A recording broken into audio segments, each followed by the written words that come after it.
The sky turned black at noon over every city on Earth. New York, Tokyo, Karachi, London. The sun vanished behind strange clouds that weren't clouds. They pulsed with light. People pointed. Phones recorded. News anchors shouted. Then the light broke open. A beam of white energy shot down from the sky. It touched the oceans, the deserts, the forests. No explosion, just silence. It lasted 10 minutes. Then, a voice, not in English, not in any human language. But still, every human understood it. Every man, woman, and child, you were chosen. The Galactic Union has made its decision. Your kind is too dangerous. You will be taken. You will serve. Panic followed. Cars crashed. Planes landed fast. People ran, but there was nowhere to go. The skies filled with ships, black, silent, and massive. Some were bigger than cities. They hovered above Earth, like watchers, the world united in fear. For the first time, all Earth's leaders, presidents, generals, kings, received the same message: surrender, and your species will live. Fight, and Earth will be burned. The world had only 12 hours to decide. Inside a secret base in the Swiss Alps, global leaders argued. America wanted to fight. China warned about complete destruction. Russia stayed silent. Pakistan's general asked one question. What? Do they mean by serve? No one knew. Then a live broadcast interrupted all screens. It wasn't made by humans. It showed a different planet, dark skies, 2 suns, and something horrible. Humans already taken, already in chains. They were working like slaves. Some were injured. Some were too tired to move. Everyone watching understood. This was not an invitation. It was an announcement. Earth would fall. 12 hours passed. The world surrendered. Humans were taken by the millions. Cities went dark as power grids shut down. Families were torn apart. Giant ships opened their bellies and swallowed humans whole. No guns were fired. No soldiers fought. It was too fast. The Galactic Union was too strong. People cried. People screamed. But the ships didn't stop. From villages in Africa to towers in Dubai, humans were dragged by machines that didn't speak, didn't feel. This was not war. Was Harvest in orbit, Commander Velek of the Grunari watched Earth disappear behind his ship. He spoke into a crystal communication orb. Sector 94 complete. 400 million humans secured. Resistance? None. A voice answered coldly. Good. Move to next continent. No delays. Earth must be cleared in 7 cycles. Velek nodded. He turned to his officer, a young reptilian named Drosh. I don't understand the fear. They are weak. Their weapons are ancient. Drosh hissed quietly, checking his monitor. Still, something feels wrong. They didn't even try to fight. Velek laughed. They had no chance. But then, something strange happened. One of the transport ships went silent. It was Ship 119Z, carrying 90,000 humans. Last contact was normal. Then, nothing. Velek tried to reach them. No answer, so he sent a scout drone. The drone entered the ship. No lights, no sounds. Then the camera feed came on. What it showed made Velek stand up from his seat. The ship was empty. No humans. No guards. No movement, just blood.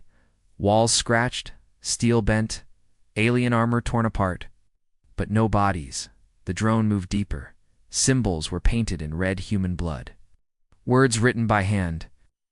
The translation system struggled, then decoded it. We are not your prey, the drone picked up a sound. Faint breathing, then whispers, then a scream.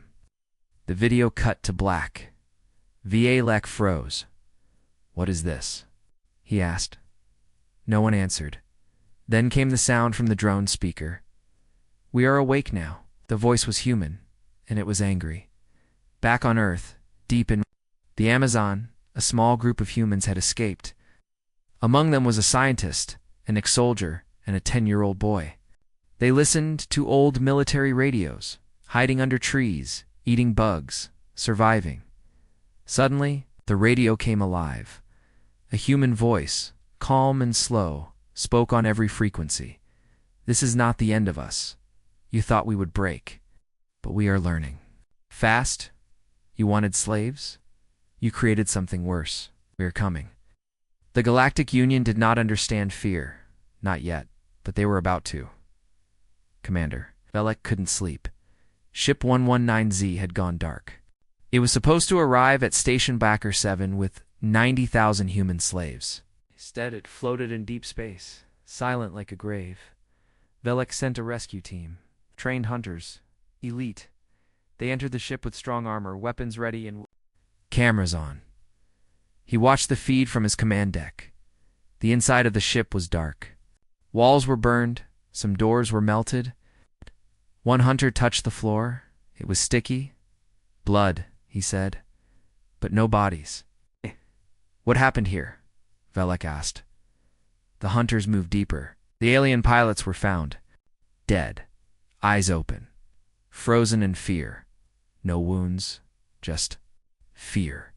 One screen still worked. It showed a looped message, written in English. We warned you. We are not your prey. The commander's face turned pale. On a faraway planet called Chernithray, the news spread fast. Humans had escaped, but no one knew how. Some said another species helped them. Others believed it was a virus or a weapon. But Drashev's young officer didn't believe those stories. He had seen something else in the ship's final recording, something the others missed.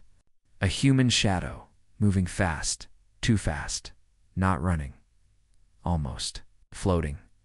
And the scream, it didn't sound human anymore, in the Galactic Council chamber. Panic grew. Ambassador Krell of the Brathic species slammed his tail on the table. This is no longer a harvest. This is a problem, the council members argued. 53 alien races, all more advanced than humans, all scared now.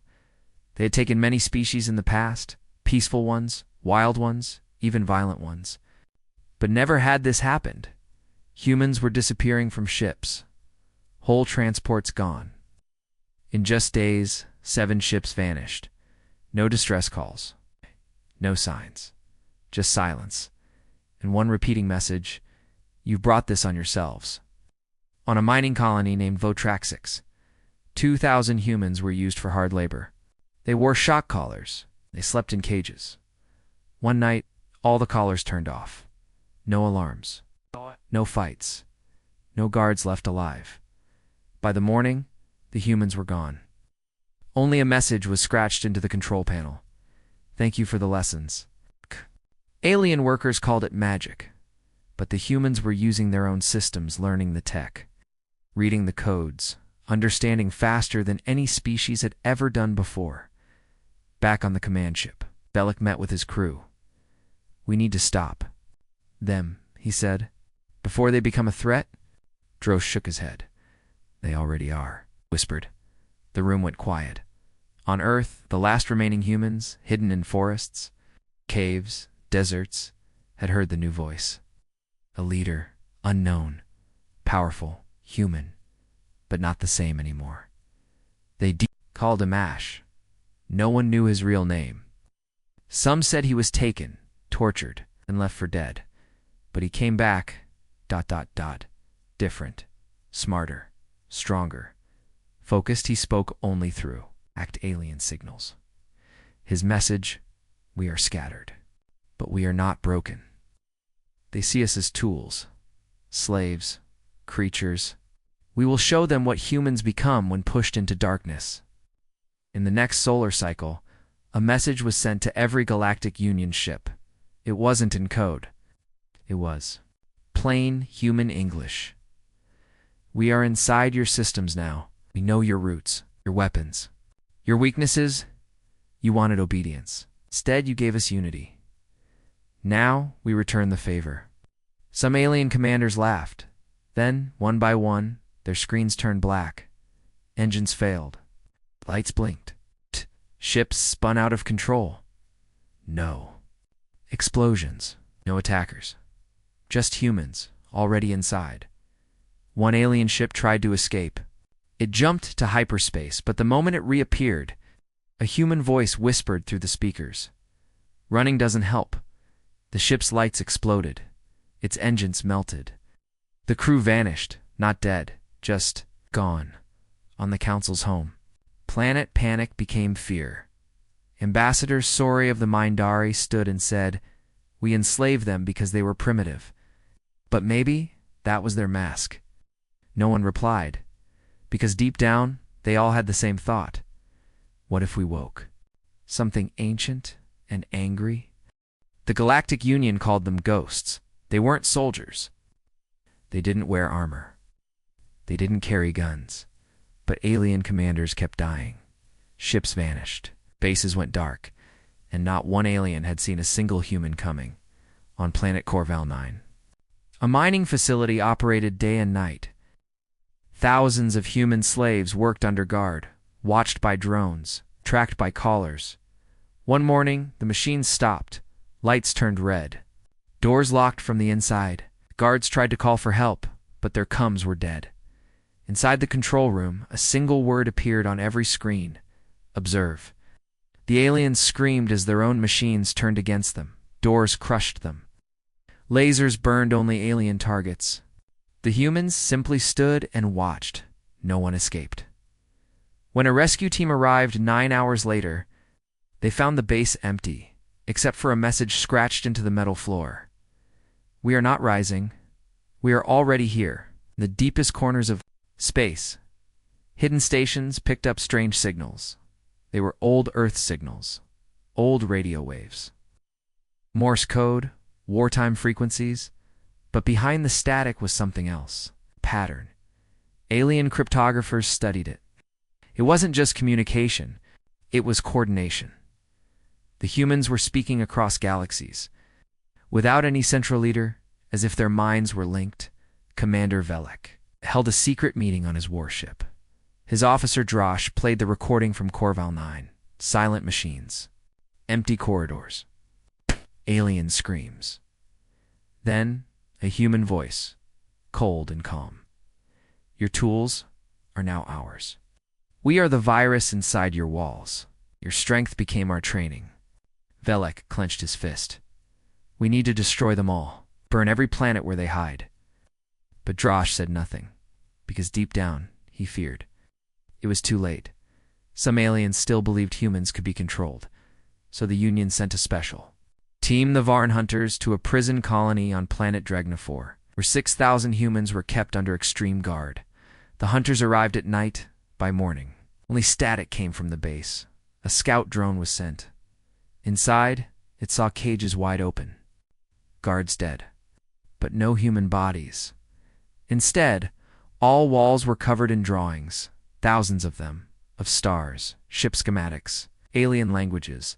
The humans had learned everything, and they had disappeared without a trace. Across the galaxy, rumors spread. Humans were not just escaping, they were changing, smarter, faster, more focused. Less emotional, alien scientists captured a young human girl from a freed colony. She didn't cry, she didn't scream, she just stared.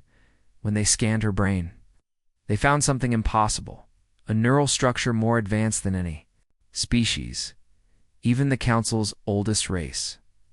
One alien researcher whispered, "They're evolving." Through pain. Moments later, the lights went out. The girl was gone, in the shadows of an asteroid belt. An old galactic relay station picked up a strange file. It wasn't encrypted. It was a story, written in human language. Simple.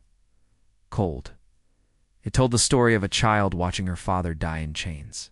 A soldier who lost his squad. Scientists forced to build weapons for his enemies. Each line ended the same way. They thought we would kneel, but they taught us to rise. On the Union's capital world, council members met in fear. "We must stop." "Them," shouted one. "We tried." "And now our people are the ones hiding," another replied. "They are everywhere," said the Mindari representative, trembling. "They could be inside our systems, inside our ships, even inside our minds." Silence followed, because everyone remembered the same truth. Humanity never had a plan to fight. They became the plan. Back on Earth, deep in the underground ruins of a broken city, a new group formed. They called themselves the Forgotten Sons. No symbols, no flags, no country, just one goal: free every human. Make every alien remember fear. Their leader was never seen, only heard. His message was simple: we will not attack. We will infect. We are the resistance you can't see. The first alien world fell without a single shot. Planet Trevor was a military hub of the Galactic Union, guarded by heavy ships, ground patrols, energy shields. Nothing had ever broken its walls. Until one morning, the alarms went silent. All systems shut down in seconds. Doors unlocked, weapons turned off. Guards ran, found their ships frozen in midair. When reinforcements arrived, the base was empty. No human bodies, no signs of entry. Just one line carved into the command center wall. You built cages, turned them into doors. Across the galaxy, fear spread like fire, in homes, shops, and ships. Aliens whispered stories they couldn't explain. Entire cities blinked off the map, just gone. Slave camps turned quiet. Human prisoners disappeared in the night, leaving behind nothing but strange drawings and words burned into metal. The words were always the same. We watched. We learned, now we teach. The council tried to hide the truth. They called the disappearances isolated incidents. They said humans were weak and scared, but the fear had already infected them. On a Union warship near the rim of Sector 81, Captain Zalora watched her crew whisper to each other. She hated it. Speak up, she shouted. No one moved. She slammed her hand on the table. What is it? A young officer stood up, voice shaking. Ma'am? Last night the ship spoke. Spoke. She frowned. Yes, in English. It said, "We see you, Zalora. Sleep lightly." Everyone turned silent. She laughed at first. But that night, her room lights blinked 3 times. Then the mirror cracked from the inside, in deep space. What? A research vessel studying human brain patterns. Sent one last report. Inside was a scan of a human child's mind. The data shocked every scientist who saw it. Neural growth, 12x faster than normal. Emotion control, near zero memory. Recall near perfect. One line was highlighted in red. This brain does not evolve. It adapts. Instantly. The station went offline. 2 hours later, back on Earth, in the ruined city of Lagos, a group of surviving humans gathered around a boy with strange eyes.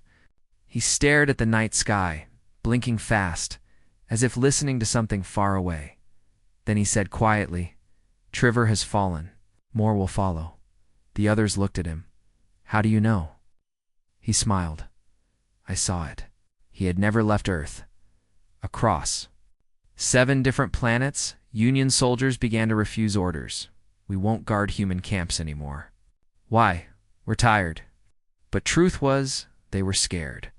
Some claimed they heard human voices in their dreams. Others saw flashes of Earth on their screens. Even without connection, one soldier woke up and found the words "Remember us" burned into his arm. No fire, no tool.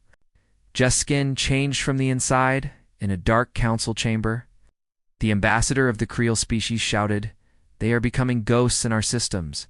They know our ships better than we do." Another ambassador whispered, "They know us." Mindari speaker stood up slowly. "You don't understand. Humans don't need ships. They've made us the ships."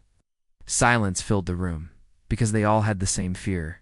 Humans were no longer escaping. They were controlling. A final warning came from the far edge of space, from a mining world named Zarneth, where 5,000 human slaves were held. The last message was just a scream. Then silence. When a drone arrived, it found a single child walking. Through the dust alone, calm, the drone scanned her. No weapons. No tools, just a strange pattern in her brain. Something new. "Unreadable," the drone asked. "Where are the others?" She looked up.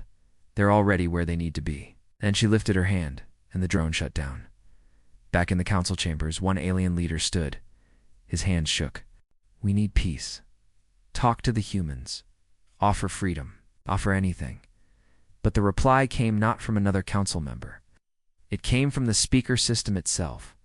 A human voice, slow, calm, and cold. You had peace. Chose chains. You had time. You chose silence.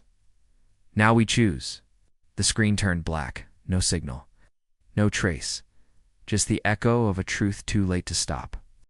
The Galactic Union had enslaved hundreds of species before.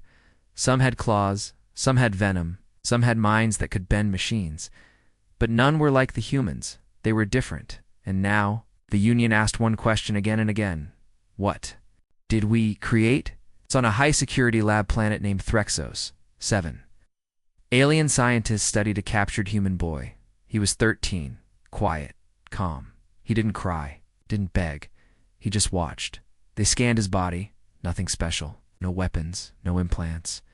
But when they scanned his brain, they froze. It didn't match anything in their records new. Neural paths were forming every hour. One scientist whispered, his brain is learning faster than our machines. Another added, he's not afraid. He's waiting. That night, lab went dark. The boy disappeared. All that remained was a message carved into a steel wall. Pain builds more than muscle. It builds monsters. Council Planet Delvar, Ambassador Sori, watched video. Yes. After video of human escape events. But the humans were no longer just escaping, they were planning. One video showed humans building drones from scrap. Another showed a child teaching other humans to control alien systems. In one clip, 4 unarmed humans walked into a prison base, disabled every defense, and walked out with 800 others without firing a single shot. Sori stood and said quietly, we didn't take their strength, we fed it. A captured Union general was interviewed by a shadow group known only as the Sons. He was chained, terrified but alive. A hooded human sat across from him. The alien spat, why haven't you killed me? The human leaned in, because we want. You two remember? You built collars. Now, we're the memory. You built pain. I'll carry the fear. On planet Belmora, 12 powerful mind readers were sent to track and capture a human leader called Ash. They linked minds, searching through stars. But what they found wasn't just Ash. They found millions of minds connected, moving together. Hive, one mind of pain, one mind of memory, one voice. You wanted control? You created connection. The mind readers screamed. 4 went insane. The rest fell silent forever. Back in the council's war room, panic was replaced by guilt. Ambassador Krell slammed the table. Why didn't we destroy Earth when we had the chance? Ambassador Numa replied coldly, we didn't fear them. Enough. Then the lights flickered, and the screens lit up, but no one touched them. A video began to play. It showed Earth, cities burning, humans in chains. Then the same cities rebuilt, but not with concrete. With code, light, power, the humans. We're building something new, not just on Earth, but everywhere. The video ended with words, from ashes, we rise. From chains, we shape. You thought you ended us. You started something greater. On a hidden planet, the Sons completed their first major creation, the Hive Core. A giant structure made of alien tech and human design. It was alive, not like a machine, but like a brain. It connected humans across stars. Thoughts moved like wind. Skills shared instantly. Knowledge passed like breath. One human touched the core and learned how to fly a warship in 1 second. Another learned to control alien AI, and a child who had never seen space could now map an entire star system by memory. The Hive didn't just make them stronger, it made them one. And the aliens finally understood. They didn't just enslave humans. They forced them to evolve. On the edge of the galaxy, a Union fleet was ambushed, but not by ships. By their own systems, engines overheated.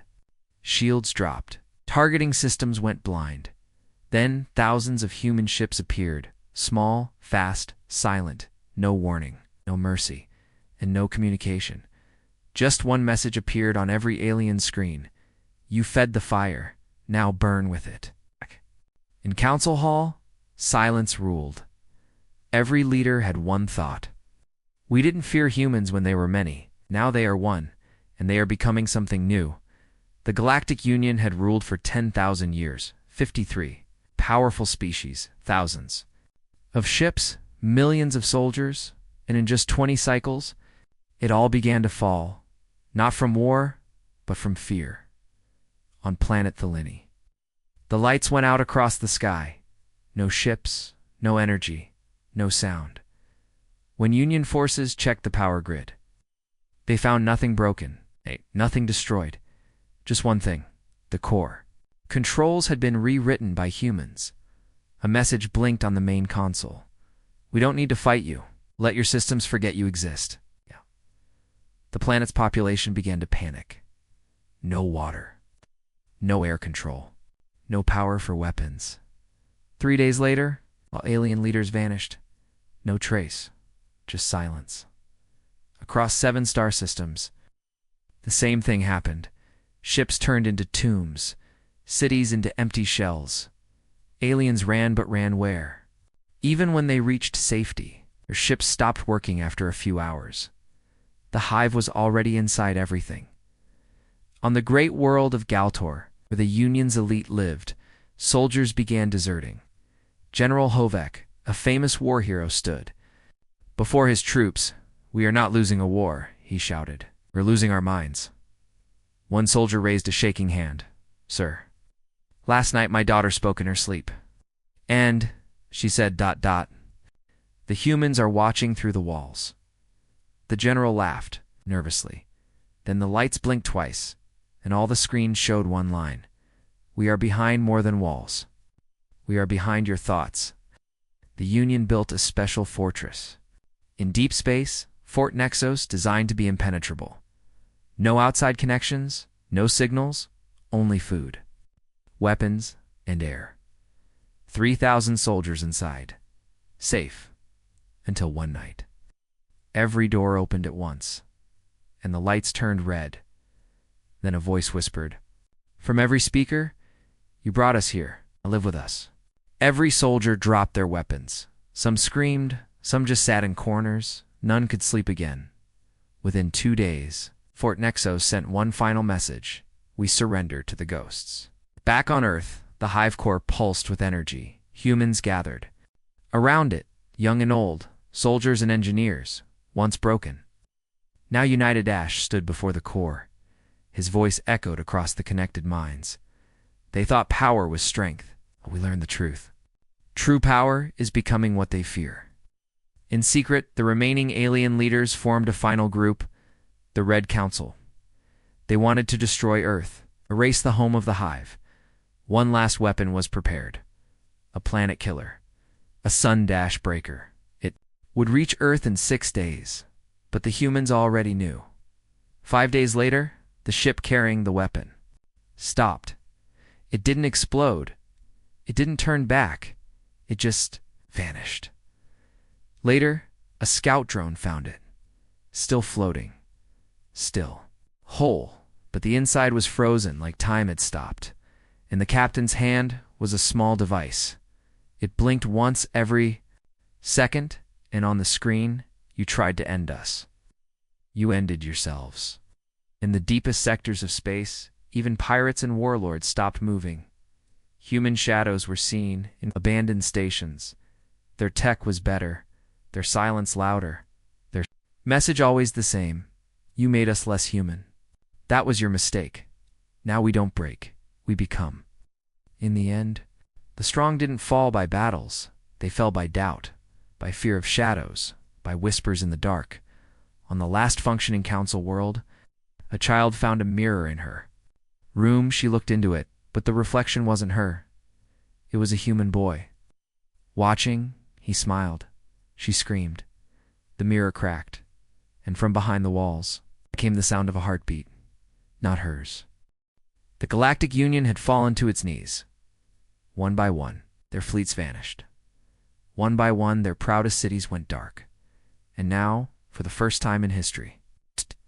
They were the ones begging. On the last council world, 19 species remained there. Leaders sat around a great round table. Their eyes were tired. Their hands shook. The Brathic ambassador spoke first. "Send a message. Ask for peace." The others looked at him. "Ask who?" one whispered. "There's no one left to answer. We still have Earth's coordinates," said the Mindaria. Silence followed Earth. The planet they had chained. Now the center of the hive. The message was sent. A broadcast of surrender. "We offer peace. We offer freedom to all humans, please. Stop this." There was no answer for ours then. The stars above the council world blinked, not with light, but with ships. Thousands. Silent. Motionless. Human. Ships. They didn't attack. They just watched, waiting. Then one voice echoed in every system, every screen, every mind. "You offer peace. Now, where was your mercy when we begged? Where was your silence when our children cried? Now you learn what silence feels like." Across the galaxy, alien civilians fled cities. Some tore down old Union flags. Some tried to hide. Underground, others sent messages to humans. "We didn't hurt you. We were just following orders." But the hive responded with a single sentence. "So were we." The council general fell to his knees in front of a hologram. He begged. "We were wrong. We admit it. Just tell us what you want." The human voice replied, "We don't want revenge. We want you to remember." The general cried. "Then take us. Rule us. Just don't destroy us." But the voice was calm. "You already destroyed yourselves." On the once great planet of Varnak, thousands of aliens gathered in fear. They looked to the sky. A strange sound filled the air, a deep hum. From above, a large human ship opened. A child stepped out, barefoot, alone. She looked no older than 10. She didn't speak. She just pointed to the ground. The machines around her began repairing the ruins, not to conquer, but to rebuild. A message appeared above her head in glowing letters. "We don't want your pain. We want your change." Inside the hive core on Earth, Ash watched everything. All the feeds. All the messages.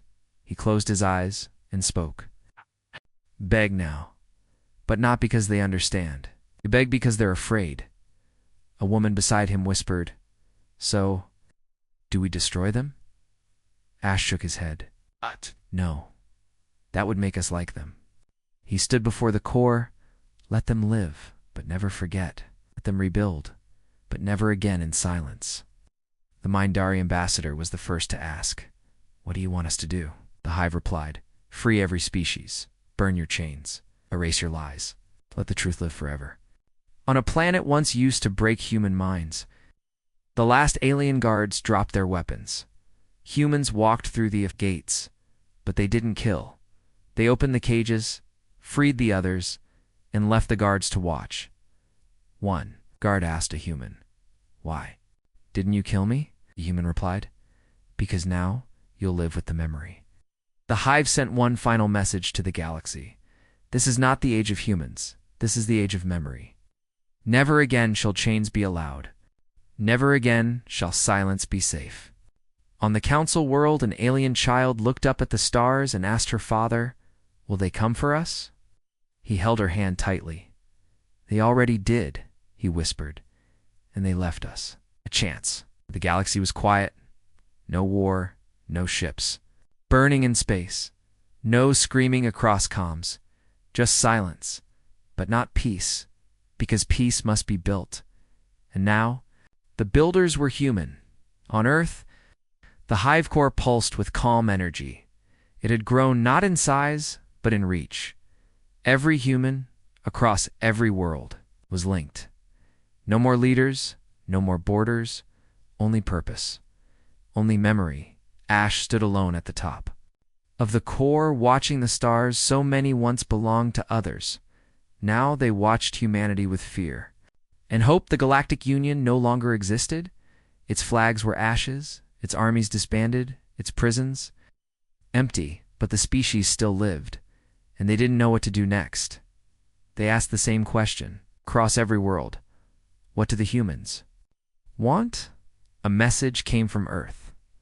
A calm voice, human, but changed.